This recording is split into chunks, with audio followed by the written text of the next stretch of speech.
冯娟疲惫地走上6楼，门口却坐着一个人。仔细一看，她吃惊地愣住了。10多年未见，面前这位头发花白、脸上布满皱纹、眼神无神的老人，竟然就是她的婆婆秦玉兰，一个她不愿再见到的人。秦玉兰用手支撑着膝盖，颤抖着站了起来，泪眼朦胧地看着冯娟，嘴唇颤抖着，艰难地说出几个字：“娟儿，你回来了。”夏日傍晚，炎热得让人窒息。冯娟的心里感到煎熬不堪，疼痛难忍。她默默地打开门，站在一旁。秦玉兰眼中闪过一丝光芒，迅速地走了进来。“你找我有什么事？”冯娟大口喝了口凉水，努力掩盖内心的焦躁。“大家好，开始今天的分享之前，希望你能给人间烟火点个订阅，我将会分享更多优质的内容。”秦玉兰渐渐平复了初时的慌乱，坐在灰暗狭窄的沙发上，有些不自在地移动着身体。“娟儿，我想搬来和你住。”秦玉兰语气充满了亲切和求好意味。冯娟当场愣住了。14年前，丈夫李志去世后，婆家便对他们母子不闻不问。听说婆婆将最后一套房产过户给小叔子李元，而3套房产全都在小叔子的名下，现在却要搬来挤他这40多平米的廉租房，这是什么情况？你不是有房子住吗？冯娟嘴角微微扬起，她想称呼她为妈，但实在说不出口。秦玉兰委屈地嚎啕大哭，边哭边骂：“我现在才发现，茉莉简直就是一个恶毒的人，用各种手段让我把房子都给了他们。前些年我还能帮忙做些家务，现在老了，他们整天挑我的毛病，还赶我出来。娟儿啊，妈没地方可去了，求你收留我吧。”茉莉，秦玉兰的小儿媳，一个了不起的人物。冯娟冷哼一声，愤怒地说道：“李志，你的大孙子有面子吗？如果有，你大儿子会死吗？我们母子俩会过得这么惨吗？你还是去找你最疼爱的小儿子吧。”哭声渐渐停了，秦玉兰仍在抽泣。她万万没想到，这个原本温柔好说话的大儿媳会拒绝自己。秦玉兰抬头，还想说：“娟儿，别说了，你走吧。这片区域要拆迁，房子得收回，我也没地方可去了。”冯娟明知道秦玉兰的用意，及时打断了她。秦玉兰在门口待了那么久，难道没看到墙上的拆迁通知吗？秦玉兰一脸不信。冯娟打开门指向通知，告诉她还有半个月，她就得搬离这里，这是她18年的家。秦玉兰呆若木鸡，颓废地弯着腰，一言不发地下了楼。冯娟的嘴唇动了动，但最终还是没有说出一个字。冯娟的学历不高，只是高中毕业就在商场卖男装。她20岁那年，有位男客人来到店里，试了几件衬衣，觉得价格太贵，同事们嘲笑他，讽刺他。那男人感到非常尴尬，满脸通红。看着这一幕，冯娟心生怜悯，决定帮他解围。她选了一件价格适中的衬衫给了他。这位男士就是李志，他对冯娟的帮助心存感激，索要了他的电话号码。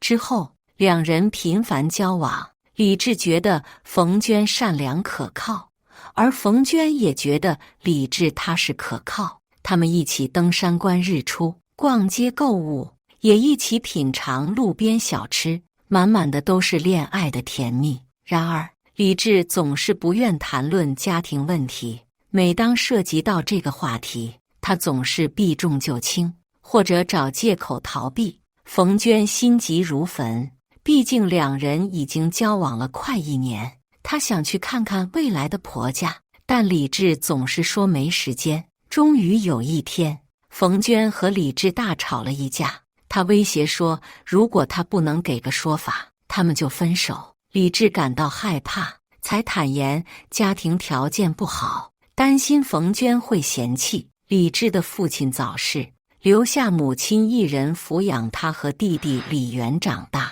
李治成绩优秀，但由于家境贫困，母亲无法供2个孩子上学。穷人家的孩子早当家，李治也不例外。高中未毕业就辍学打工，用来补贴家用和供弟弟李元上学。然而，母亲却将李治的付出视为理所当然。随着时间的推移，李元考上了大学，给母亲争得了荣誉，但他却嫌弃李治没有本事，只能做苦力，对他更是偏心。李元口才好，经常能哄得母亲开心，而李治却因为口才不佳而备受冷落。每个月李治交出工资时，母亲也总是一副不满的样子，嫌弃他挣得太少。李治心中郁闷，担心冯娟知道实情后会离开他。冯娟心疼眼前这个男人，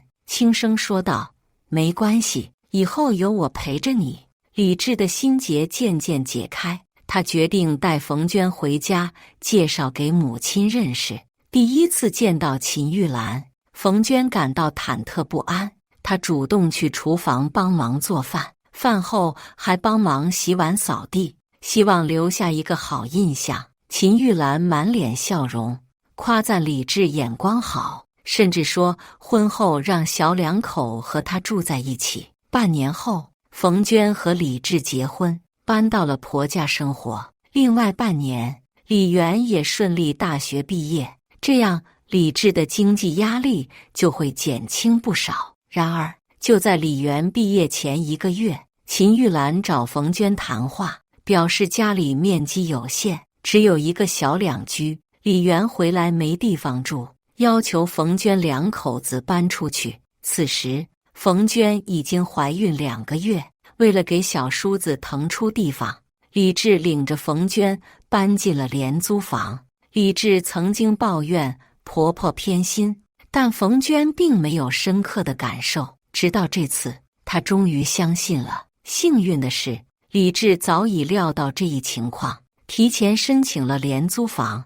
2人在菜市场租了一个摊位，李治每天早出晚归，辛勤工作，为了给冯娟和孩子一个家，而冯娟则每天在摊位上帮忙。日子一天天过去，冯娟生下了一个健康的男孩。秦玉兰只在医院瞥了一眼，便匆匆回去给李元做饭。月子期间，冯娟的母亲白天照顾，李治晚上回去照看，直到冯娟出了月子，他带着孩子去了摊位。婚后，冯娟和李治的生活充满了柴米油盐的琐事，处处都离不开钱。虽然菜摊的生意不算好，也不算坏，但想要买房却总是觉得遥不可及，这让他们俩愁眉不展。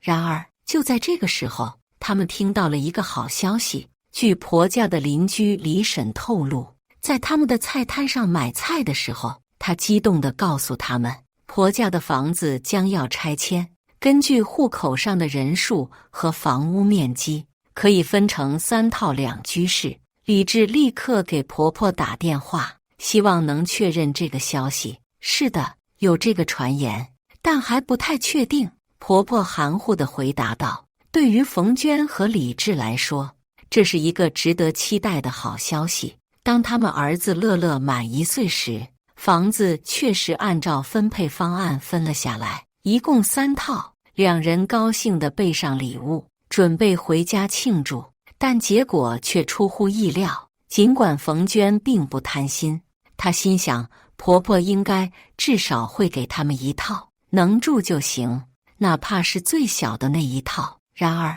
婆婆却直截了当地拒绝了他们。她说，分配方案已经确定，2套房子已经过户给了小儿子李元，另1套则是他的养老之所。妈，你为什么这样偏心？难道我不是你的儿子吗？李治愤怒地吼道。冯娟从来没有见过李治发火，你是大哥，应该让让弟弟，他马上就要结婚了。花钱的地方多呢。婆婆慢慢地说道。李媛坐在沙发上，一言不发。最近他有了一个女朋友茉莉，得知他家分了3套房，而且还有2个兄弟，于是提出了硬性条件，必须要有2套房产登记在他的名下，才愿意结婚。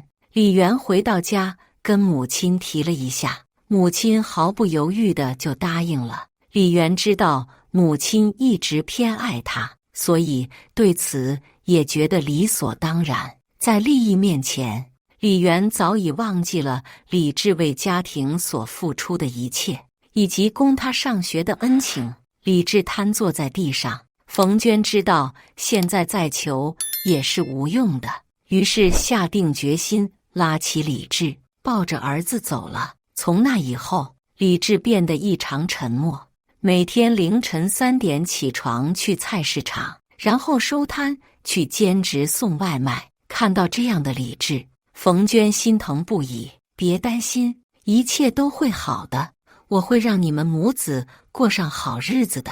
李治安慰着冯娟。当儿子乐乐4岁的时候，李治得了一种严重的疾病。冯娟拿出他仅有的6万元，可是却无法挽回李治的生命。医生说是长期的抑郁和过度劳累造成的。那一刻，冯娟对秦玉兰，她的婆婆，充满了深深的恨意。逝者已矣，但活着的人还得继续生活下去。冯娟把儿子送回了她自己的家，她独自撑起了菜摊。过去的14年里，冯娟坐在秦玉兰刚刚坐过的沙发上，擦干了眼泪，拨通了电话。乐乐，你奶奶要来了，她想要住在我们家。妈，不要让她来，我没有奶奶。乐乐愤怒地喊道。在孩子心中，家里的凄惨和悲剧是清晰可见的。冯娟听着电话嘟嘟的声音，默默无语。第2天打开门，冯娟看到秦玉兰蜷缩在门边，她心生怜悯。冯娟安顿好秦玉兰，便去市场开摊。整整1天，她都在思考着如何处理这件事情。最好的办法，她认为是跟小叔子夫妇好好谈谈。然而，冯娟显然低估了事情的复杂性。通过电话，小叔子夫妇让冯娟别管闲事，有事自己解决，这让冯娟气得几乎要吐血。回到家，她对秦玉兰说：“他们把你赶出来，你应该去告他们呢。”秦玉兰叹了口气，居委会已经多次调解了，可都没用，人家一走，受苦的还是我。娟儿啊，妈对不起你们，偏心了一帮白眼狼。已经太晚了，一切都太晚了。如果婆婆稍微公平一点，李治或许不会陷入长期的抑郁，也不会为了挣钱而拼命，也不至于身体垮掉。那样的话，他和乐乐也会过得很幸福。回顾过去14年，一个寡妇拉着一个孩子的日子，只是一想就觉得心酸。对于秦玉兰，冯娟的恨已经在无尽的劳碌中消散了不少。一个70岁的老人残留着怨恨，又有何意义呢？但要求他继续照顾秦玉兰，冯娟自知做不到。秦玉兰的忏悔来得太晚了，正如冯娟始终无法称呼她一声妈，即便称呼了，她也觉得对不起已经去世的李治。但是正因为李治，冯娟又不能置之不理秦玉兰。冯娟决定去找李治的弟弟夫妇。天已经亮了，太阳升得很高，冯娟感到有些昏昏欲睡，好久没熬到天亮了。过去的日子就像是度过了一生。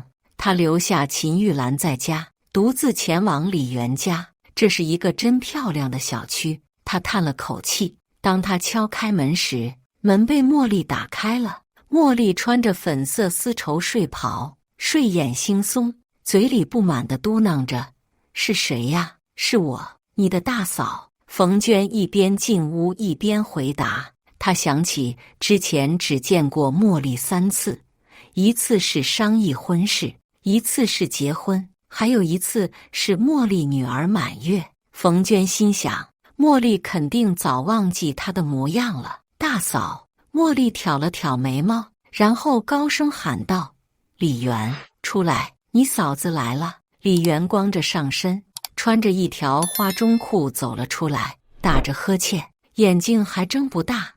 你怎么来了？电话不是已经说清楚了吗？冯娟坐到沙发上，毫不拐弯抹角地说道：“带走你妈，不然就给她分配一套房子。70岁的老人无家可归，这样做像话吗？”大嫂，这种事情你管不着。大哥虽然没了，但你也有照顾老人的义务。茉莉开口说，话里带着不知羞耻的态度。你也清楚，大哥已经不在了。这10几年来，你们谁关心过我们母子？当初为了房子的事情，李媛，你亲口答应过，以后妈的养老事宜你们负责。但现在老人年迈，无用之人，你们却将他赶了出来，你们良心何在？冯娟气愤地说，对着一对白眼狼。哎呀，大嫂，我可没说过这种话。李媛狡辩道，嫂子，你也别多嘴了。妈，我们就不打理了。人老了就是事多，整天唠叨，真是烦人。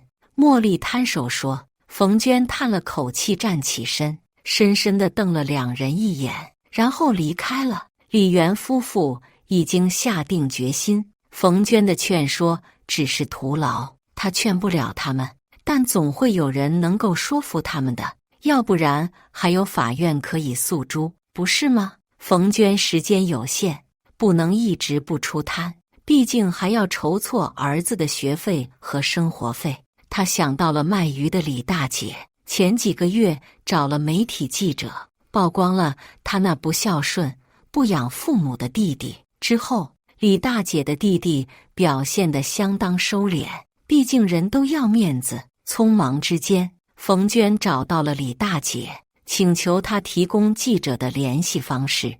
李大姐听到情况后表示愿意帮忙，约好了地点，准备下午一同去找李媛。门一开，依旧是茉莉。她见到冯娟，皱起了秀眉。又是你？茉莉刚开口，就看到冯娟身后跟着一个戴眼镜的年轻男子，手持相机不停地拍摄，而且还高声呼喊：“你是谁？李媛，快出来！”李媛看到这情况，欲上前制止，但被那位男子出示的证件吓住了。不要冲动，我是来调解的记者。茉莉和李媛气愤地盯着冯娟，不情愿地让他们进屋。情况我已经听冯姐说过了，不赡养老人是违法行为，你们有什么要说的？记者打破了沉默。茉莉眼睛一转，硬生生挤出2滴眼泪，委屈地说：“你别听她胡说，她嫉妒婆婆把房产都给了我们，教唆婆婆离家出走，想分我们的财产。10几年来，我们一直尽心尽力照顾老人，如今老人年迈耳朵软，竟然听了大嫂的挑唆，想夺我们的房产。”冯娟感到胃里一阵翻腾，喉咙紧绷得几乎要窒息。她万没想到，茉莉竟然如此会演戏，声泪俱下的把她塑造成了一个十恶不赦的坏人。茉莉，你说话还要凭良心吧？你觉得编造这些谎言，有人会相信吗？要不要我把妈叫过来，把居委会的人都请来，或者召集小区的居民来听听？冯娟义愤填膺的反击，看着茉莉脸色逐渐变得苍白，心中感到非常畅快。大嫂，求求你了，就算我曲意逢迎，但我们家里真的没地方可住了，我们只有2个房间，而且你侄女倩倩都15岁了，得单独住一间。如果妈回来了，她住哪里呢？茉莉的态度突然转变。如果真有2套房，那么为什么不腾出1套给老人呢？记者顺势插了一句：“1套房子已经让我父母住了，另1套是我哥哥一家的，而且这3套房都是在我的名下。”我有权自由支配。茉莉说完，用眼神瞟了一眼李元。李元急忙点头，不断附和：对呀，房子是茉莉的，我没有发言权。冯娟和记者互相交换了一下眼神，心里除了无奈还是无奈。既然如此，我们不如去法庭见吧。冯娟已经看透了茉莉夫妇的阴险，多说无益。他们在记者面前要么演戏，要么装可怜，已经不顾及面子了。李元脸色有些动容，拉了拉茉莉的衣角。茉莉回了他一眼，然后定定地看向了冯娟：大嫂，请你再考虑考虑吧，一家人闹到法庭多难堪啊。冯娟微微一笑：那就接妈回来养老吧。茉莉夫妇的表情开始犹豫不定。客厅左侧的房门被推开，一个身穿绿色裙子的女孩子，头发扎成马尾，气冲冲地冲到茉莉面前：爸爸妈妈，你们太过分了，奶奶一手把我带大，你们谁来照顾我了？现在奶奶老了，你们竟然狠心地赶她走，还骗我说奶奶去参加老年活动了，老了就没用了，就可以赶走吗？等你们老了，我也能把你们赶出去吗？这个女孩就是李倩，冯娟的侄女。她这时才意识到今天是周六，孩子在家。茉莉慌乱地说：倩倩，这可不行，我们可是你的亲生父母，奶奶也是你们的亲生父母啊。倩倩坚决地反驳道。李元愤怒地说：一个小孩子，你懂什么？好，我不懂。倩倩一边说一边走进房间，拖出一个箱子。奶奶在哪，我就在哪，我跟她流浪去。茉莉夫妇吓了一跳，赶紧起身去抢箱子，一家人乱作一团。冯娟想上前帮忙，却被罗记者拦住了。别管了，我们去把你奶奶接回来。李元无奈地喊道：那你们得给我写保证，保证以后对奶奶好，我会看着你们的，你们怎么对奶奶，我就怎么对你们。倩倩坚决地提出要求。看着茉莉夫妇被压制的样子，冯娟的怒火慢慢平息，心里感叹着命运的玄妙。李元认真地拿起笔写起了保证书，两人在上面签了字。倩倩小心翼翼地把保证书折好，坐到冯娟身边，轻声说道：大姨妈，您和哥哥辛苦了。她想代表父母表达歉意，但却不知从何说起。大人的世界对她来说还太陌生，这个原本和睦的家庭却充满了算计。平时父母总是流露出优越感，因为成功地争取到了奶奶的3套房产而得意忘形。一家人跟着冯娟去接秦玉兰，秦玉兰对冯娟连连道谢，冯娟只是微微一笑，目送他们离开。冯娟相信有倩倩在，秦玉兰的日子以后也不会太差。没有料到那对白眼狼夫妇竟然养了一个善良的孩子。曾经在夜深人静时，冯娟会怨天尤人，会充满怨恨，感慨命运的不公。但现在她已经平静下来，10几年的苦难也是人生的历练。在另一个城市，她也有一个懂事听话的孩子，他是她的坚强后盾，而他是她的铠甲。只是受了他的影响，乐乐心中的怨恨太过深重，他一定会教导他放下，快乐的生活。以上就是今天分享的故事，大家有什么想说的、想吐槽的，欢迎在下方评论交流，也更希望能给人间烟火点个订阅，我将会分享更多优质的故事内容。